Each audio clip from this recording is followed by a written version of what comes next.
తండ్రి ఎవరో నీకు తెలుసా? తెలుసా? ఇదిగో ఈ కాముడేరా నీ తండ్రి. గేదె నల్లగా ఉన్నంత మాత్రాన పాలు తెల్లగా ఎలా ఉన్నాయనే కదరా నీ ప్రశ్న. దానికి సమాధానం చెప్పాలంటే ఒక వర్షం కురిసిన రాత్రి నేను 9వ నెల బాలింతగా ఉన్నప్పుడు. పండు పండు ఇదిగో. ఏమిటండి ఇది? నిద్రలేస్తే నేను, బయటికెళ్తే గంటోడు, పక్కకెళ్తే పాలేరు, ఎప్పుడూ తిరిగే తాయారు. రోజు మమ్మల్ని చూసి చూసి బిడ్డ కూడా చిట్టుమొహం వేసుకుని పుడతాడేమో అని భయంగా ఉంది. కడుపులో ఉన్నప్పుడు మనం ఎవరి మొహాలైతే చూస్తామో అచ్చం వారి పోలికలతోనే పుడతారంటారు. పొరపాటున నా పోలికలతో పుడితే?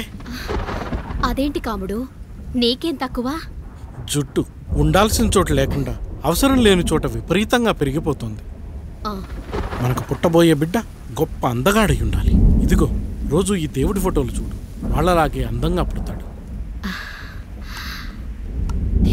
కడుపుతో ఉన్నప్పుడు ఎవరి ఫోటో చూస్తే ఆ పోలికలతో బిడ్డ పుడతాడా? కనిపించని దేవుడి పోలికలు నా బిడ్డకెందుకు? ఈ ఊరికి దేవుడు రాయుడు. నా బిడ్డ ఆయనలాగే పుట్టాలి, ఆయనలాగే పుట్టాలి.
ఏంటి పండు ఇలా వచ్చావు? అయ్యా, తప్పు జరిగిపోయింది పెద్దయ్యా. ఏం జరిగింది? అసలే నువ్వు ఒట్టి మనిషి కూడా కాదు. ఒక్కసారి ఇటు చూడండి అయ్యా.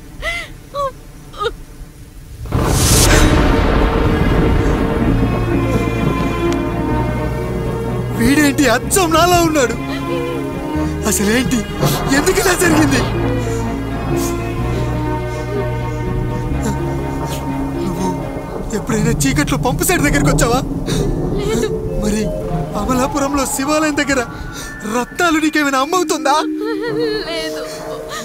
పిఠాపురంలో పద్మ, రామాపురంలో లక్ష్మి, కాకినాడలో సుజాత.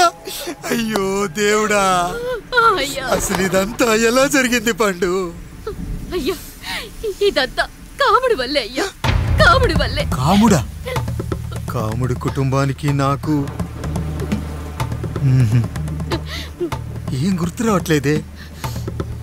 ఎన్నని గుర్తు పెట్టుకోగలను నేను మాత్రం? అయ్యా, అది కాదయ్యా.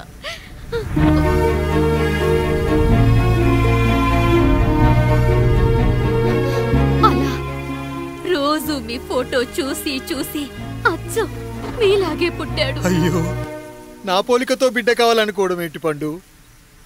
నువ్విలా చేయడం ఏంటి పండు? పోలికల కోసం ఫోటోలు ఎందుకు చూసావు పండు? అందుకే కదయ్యా ముందు ఆ డైలాగ్ చెప్పాను, తప్పు జరిగిందని. ఇప్పుడు ఏం చెయ్యాలయ్యా? స్వచ్ఛమైన మన ప్రేమను ఈ పాడులోకం అర్థం చేసుకోదు. కనీసం మీ ఇద్దరి జీవితం బాగున్నా ఆనందపడేవాని. వీణ్ణి ఇక్కడ ఉంచొద్దు పండు, బయటికి పంపించు. బయటికి పంపించి బాగా చదివించు, గొప్పవాణ్ణి చెయ్యి. వీడికి అయ్యే ఖర్చంతా నేనే భరిస్తా. అవసరమైతే ఆ డబ్బు కాముడి జీతంలో కట్ చేద్దాం. అయ్యా, వెళ్లే ముందు వీడికొక పేరు పెట్టండి అయ్యా. వీడు ఇంకో రాయుడు, అంటే ఇంగ్లీష్లో అండ్ రాయుడు, అండ్ రాయుడు.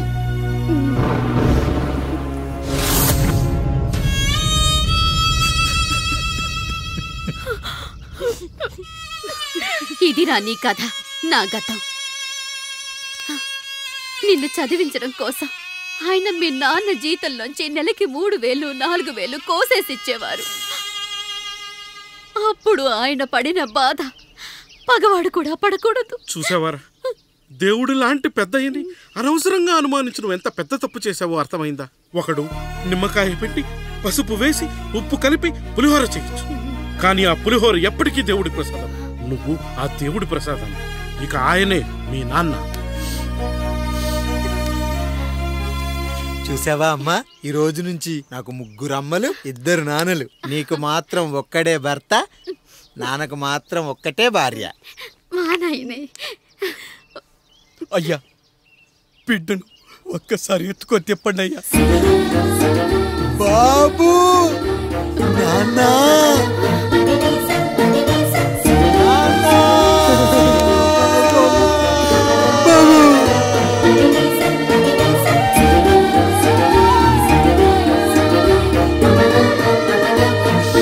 నన్ను క్షమించు నాన్న. ఇప్పటికైనా నిజం అర్థం చేసుకున్నావు. అది నాకు చాలురా, చాలు. చాలదు నాన్న. నిన్ను ఏలెత్తి చూపిన జనంతో చెయ్యెత్తి దండం పెట్టించాలి. అన్నయ్య కంటే ఆస్తి ముఖ్యమనుకున్న మన కుటుంబానికి గుణపాఠం నేర్పించాలి. ఇక నాకు వదిలే నాన్న, నేను చూసుకుంటా.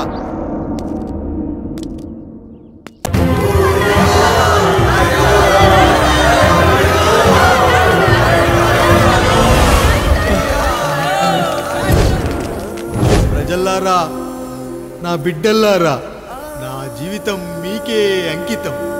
మళ్ళీ జన్మంటూ ఉంటే మీకోసం తిరిగి వస్తాను.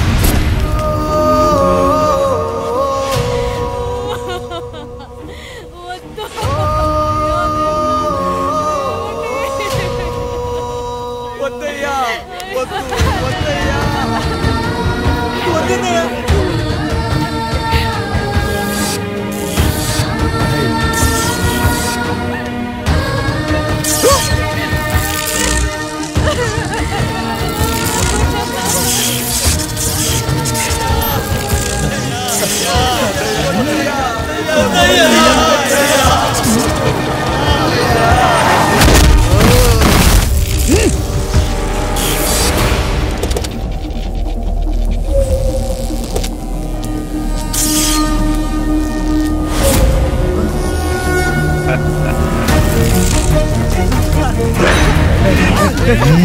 వదలరా.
ఎవడొస్తాడు?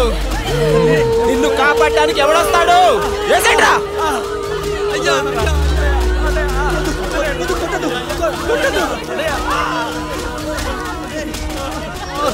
కష్టం వస్తే ఒక్కసారి నాన్న అని పిలవరా, ఆ సమాధిలోంచైనా లేచొస్తా.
లేచి నిలబడండి, కొట్టండి, గట్టిగా కొట్టండి, కసితీరా కొట్టండి.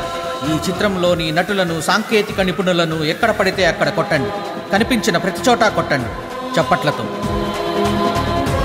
విడివిడిగా ఉన్న వ్యక్తుల మధ్య బంధాన్ని నిలిపేది కుటుంబం.